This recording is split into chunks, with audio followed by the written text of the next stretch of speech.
हड्डी हाँसिरहेको खाने त मैले छाना गोडी त हुँदैन। हेलो एभ्रिवान, तपाईँहरूलाई मेरो भिडियोमा स्वागत छ। आज चाहिँ हामी तरकारी किन्नलाई र इभिनिङ वक लागि रेडी हुँदैछ। मेरो बोडी चाहिँ त्यहाँ रेडी हुँदैछन् भने म चाहिँ तल आएर उसलाई खोज्दैछु छु। हेर आज कहाँसम्म पुगिन्छ, कस्तो बन्छ भिडियो हेरेर साथ सबर गरिदिनु होला। मेरो बुढी चिटिक्क भएर तरकारी किन्नको लागि इभिनिङ वक हिँड्नको लागि आई। नमस्कार गरिदेऊ त ल सबैजनालाई। हामी यो तरकारी किन्न दुईजना टक्कै हिँड्न है त, भिडियो बनाउँदै। यहाँ नजिकै मन्दिर पनि छ। यसो बिहान चाहिँ पूजा गर्न मन लाग्यो, दिउँसो पूजा गर्न मन लाग्यो भने पछि बेला बेला आउँछ यहाँ पनि पूजा गर्नको लागि। आउनु मिल्यो, फेरि एकदम धर्म गर्ने खालको चिनिने। काठमाडौँमा पनि यस्तो राम्रो जङ्गल छ भन्ठान्ने एउटा चाहिँ आधार दिएको छ। यहाँ नजिकै छौँ हामी हिँड्दाखेरि, वाकिङमा छौँ। एकदम राम्रो छ यो एरिया। बगानलाई चाहिँ एकदम राम्रो ठाउँ हो यो। हामी अब हिँड्न छौँ, हेरौँ कहाँसम्म पुगिन्छ। त्यहाँ तरकारी बेच्ने ठाउँ छ जस्तो लाग्थ्यो, त्यहाँ चाहिँ सस्तो तरकारी पाइन्छ क्या, त्यहीँ गएर तरकारी ल्याइन्छ। यहाँ नजिकै एउटा चाहिँ खानेपानीको धारो छ, पब्लिक धारो, नट प्राइभेट। ढुङ्गे धारै हो, मान्छेहरू आएर पानी गरेर खल्लो हुन्छ पानी नै।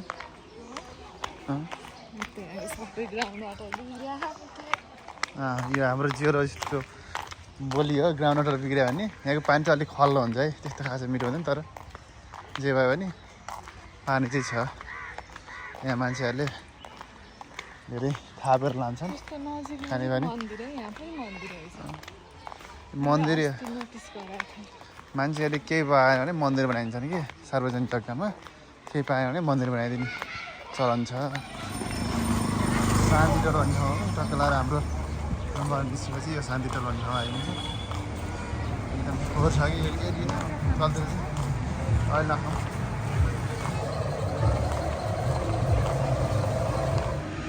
तरकारी बगाएर पनि आज गुली खानालाई खाजा हो। बिहानको तरकारी पनि हालेको भएर पकाउनुहुन्छ, अनि हिजो हाम्रो पार्टी खान्छ नुनै नुन चिमानी नुन। उताको डेकोरेसन कस्तो राम्रो।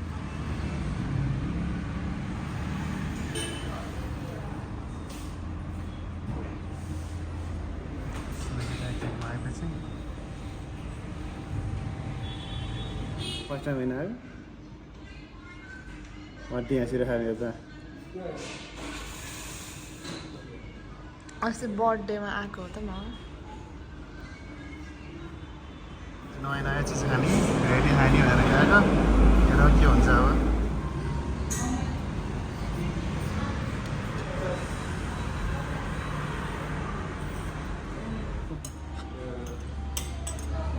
ठिक छ, यो केक चाहिँ एकदमै मिठो छ, त्यो पनि मिठो छ। हजुरहरूलाई केक खान मन छ भने त्यो ठाउँ आउँदा हुन्छ, एकदमै राम्रो छ, सफा नयाँ फ्रेस।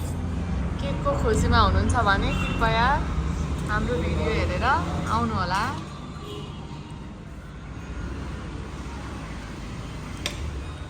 यहाँ चाहिँ अब हिँड्ने बाटैमा रोपेको छ। अब हिँड्ने हो कि नि हो, ठ्याक्कै हिँड्ने बाटैमै त्यो फुलहरू रोपेको छ। राम्रोसित हिँड्नु पनि मिल्दैन, तल जाउँ सडक, माथि जाउँ आफ्नै मान्छेको जग्गा। हिँड्ने बाटैमै टक्क लाएर रोपेको। अब कस्तो हो यो के हो थाहा होइन है, बुझाइदिनु पऱ्यो। काम गरेर त गरिस् के गरेको हुन्छ, ठ्याक्कै हिँड्ने बाटै छैन। पुरै आधीभन्दा बढी बाटोमा चाहिँ यसो रोपेको छ। यो बाटो मान्छेहरूलाई राम्रोसित व्यवस्थापन गरेर रोप्नु। बाटोमै क्या आधी यति बाटो छ, यति आधी चाहिँ तपाईँहरूको बडी गएर उठ्यो। जहाँ पनि रोड चाहिँ सानो, तलबाट हेर्नु मिल्दैन, मान्छेबाट डोर मान्छे हिँड्दैन अप्ठ्यारो। त्यस्तो बनाएर खाएको छ। यो विकास हो कि पोखराको पानी चाहिँ यस्तो चाहिँ यो पके पनि केमिकलहरू मिसाएर खोलामा पठाएको छ। खोलाको पानी सफा हुन पर्ने ठाउँमा यस्तो यो केमिकलवाला पानी छ। हामी चाहिँ यहाँ तरकारी किनिदिन आएका छौँ। यहाँ चाहिँ बस पार्क छ, त्यो चाहिँ शेषमती पारिपट्टि पर्छ बस पार्क भनौँ। त्यहाँ तल चाहिँ तरकारी बेच्न मान्छेले राख्नु भएको छ। सस्तो तरकारी बजार, एकदम सस्तो छ। बेलुकाखेरि लाग्छ, प्रत्येक बेलुका। दिउँसो लाग्दैन, बेलुकाखेरि मात्र लाग्छ। 5 बजे पछाडि सस्तो तरकारी। यहाँ नजिकै कोही हुनुहुन्छ भने सस्तो तरकारी किन्नुहुन्छ भने त्यो ठाउँमा आउँदा हुन्छ। त्यसपछि पुल पारिपट्टि पर्छ ठ्याक्कै, शान्तिटोल पारिपट्टि भने हुन्छ। बसपार नजिकै पर्छ।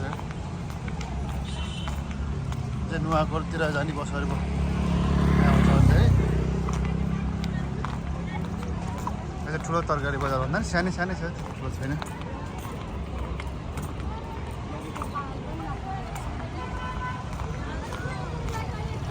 यहीँदेखिबाट तलैसम्म पानी पर्छ भने पाल पनि राख्नु भएको छ। ठुलै छ, पहिला सानो सानो चाहिँ जस्तो ठुलै रहेछ अहिले।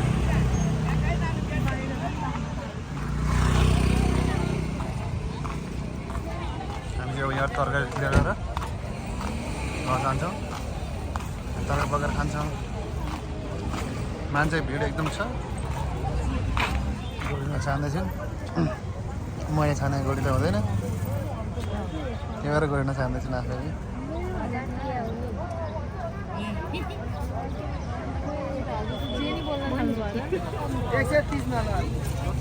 130 मा कम्बो तरकारी होइन।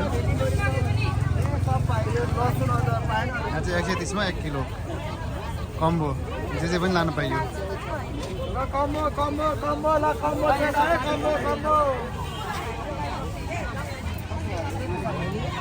कम्बो लियो है हामीले 130 मा 1 केजी, जे पनि लिनु पाउने।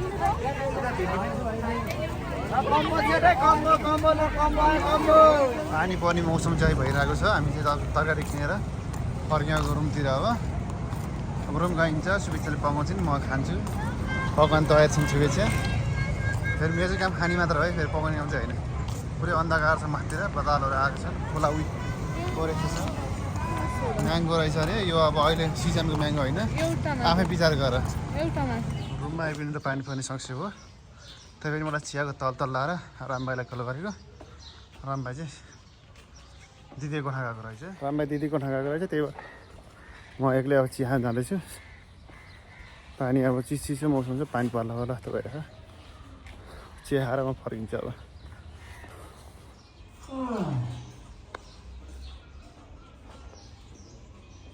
फाइनली मेरो बुढीले तरकारी पकाउँदैछिन्। तरकारी नाम के हो भन त? तरकारी नाम थाहा छैन। तरकारी पकाउन आँटेको छिन्, तर तरकारी नाम थाहा छैन।